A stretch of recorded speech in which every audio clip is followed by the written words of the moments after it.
Welcome sa Pinas Showbiz News ngayon. Para sa video natin ngayong araw, ito po'y pumapatungkol na naman po sa pangkaganapan po kina Maine Mendoza at kay Alden Richards.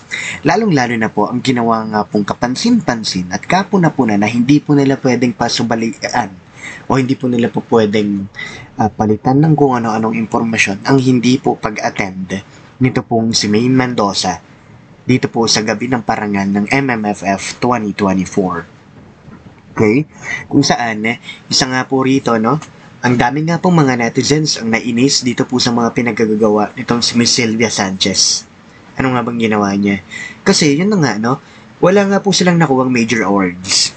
Kahit isa, wala po silang nakuwang major awards dito po sa ipinagmamalaki po nilang pangalan ng Chopak ba yun? Saga po, Topak pala. Tapos ang pinagkakalat po nila dito, kung saan-saan po mga bayaran na social media platforms, tulad na to, todo ang suporta na ipinakita ni Maine Mendoza para sa pelikulang Topak na pinagbidahan ng kanyang asawa na si Arjo. Okay? Yan po yung kanilang mga ipinakakalat. Ngayon, ang dami po mga netizens ang nagulat sa gabi ng parangal na wala po doon. Kompleto recados po ang pamilya nila Sylvia, Tapos ang tanong ng mga netizens, kahit po sa live ng gabi ng parangal, hinanap nila nasaan yung sinasabi nilang asawa, wala nga po. Okay? Ang dami tuloy mga nagko-comment po sa comment section ng live ng gabi ng parangal. Sabi nila, wala raw po sa Maine doon kasi alam nga raw po ni Maine Mendoza na papalpak. Alam ni Maine Mendoza na hindi tatangkilikin. Kaya wala raw pong ganon. Ngayon, ang dami namang mga sumasagot. Nagpa-block screening sa Maine, ganyan-ganyan. Kaya ganyan-ganyan. Sige na.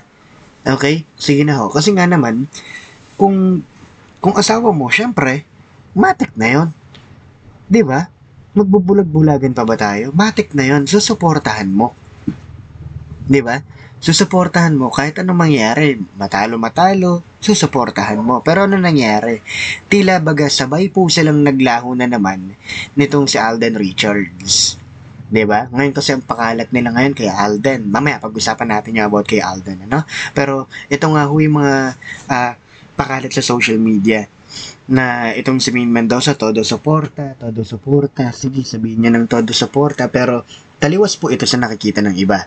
Oo nga naman, di ba? Kung asawa mo nga naman, manalo-matalo, talagang susuportahan mo. Hindi Iba kasi talaga kapag nire-require ka lang. Di ba?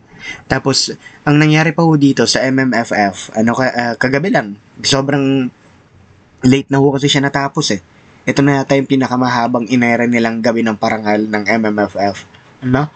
Kung saan, gumawa na lamang po yung MMFF ng mga special awards. Ito yung mga awards na wala naman talaga sa MMFF para lang humabigyan. Diba? Para lang humabigyan. So, dalawa nga po yung tinutukoy ko ditong pagmamakaawa ni Sylvia Sanchez. Yung una, ang dami na nga pong kulit na kulit sa kanya kasi nga mga minor awards niya lang ako nakuha. Hindi ako nagkamali, dalawa lang ata. Binigay na rin ata sa kanila yung float. So, yun nga, syempre, bilang isang ina, wala siyang ibang hiniling kundi suportahan ng kanyang anak. 'Di ba? Suportahan ng kanyang anak, nakita niya raw yung script, Kaya raw 'to ng kanyang anak, okay. Tapos sabi, hindi lang daw ito sa Pilipinas ipinalabas, sa iba't ibang bansa din daw at pinalakpakan.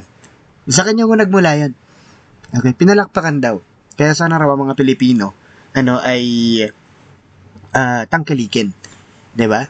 At ang kanila nga pong hina-highlight dito yung action na meron daw po dito sa Pilipinas. Ang masasabi ko lang, ang dami na hong gumagawa ng action.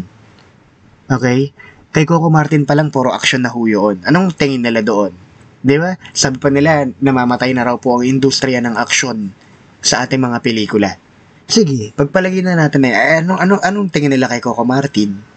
Di ba? Teleserye yung kanya, pero ang dami niya rin ho na mga pelikula.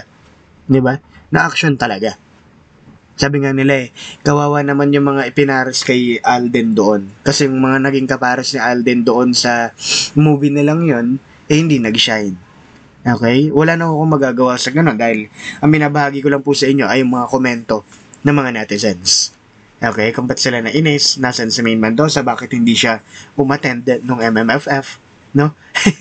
Ulitin ko lang ho, alam naman natin yung simula sa pool pa lang, di ba? Alam natin kapag kusang loob, alam natin kapag required. Di ba? So ngayon, punta tayo kay Alden Richards. Sabi nila, matapos nga raw po na makuha yung mga views na kanilang ginagawa, o sabihin na natin, hindi ginagawa, pero yung mga views na gusto nilang makuha dun sa Hello Love Again, no, totoo naman daw, no? Sabi nila, ang dami nga raw kinita. At sa puntong yun, lagi na lang pinalalabas na si Alden Richards daw po ay nanliligaw na dito kay Catherine Bernardo. Diba? Sabi pa nga nila dito, si Catherine Bernardo raw po at ang kanyang pamilya ay pumunta po sa punto na tumiwalag na. Tumiwalag na sa Iglesia ni Cristo. Okay? Dahil nga raw ang relihiyon ng isang Alden Richards, alam naman natin yun, ano? Romano-Katoliko. Kaya ho, ang ginawa raw ho nitong pamilya ni Catherine Bernardo ay tumiwalag para nga raw po happily ever after na raw po yung dalawa.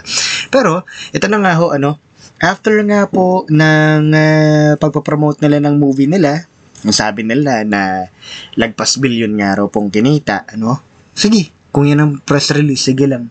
Pero, ang nangyari nga po, ang pinalalabas nila ngayon ay huminto na raw sa panliligaw itong si Alden Richards. So, ang nangyari dito, naggamitan lang daw po yung dalawa.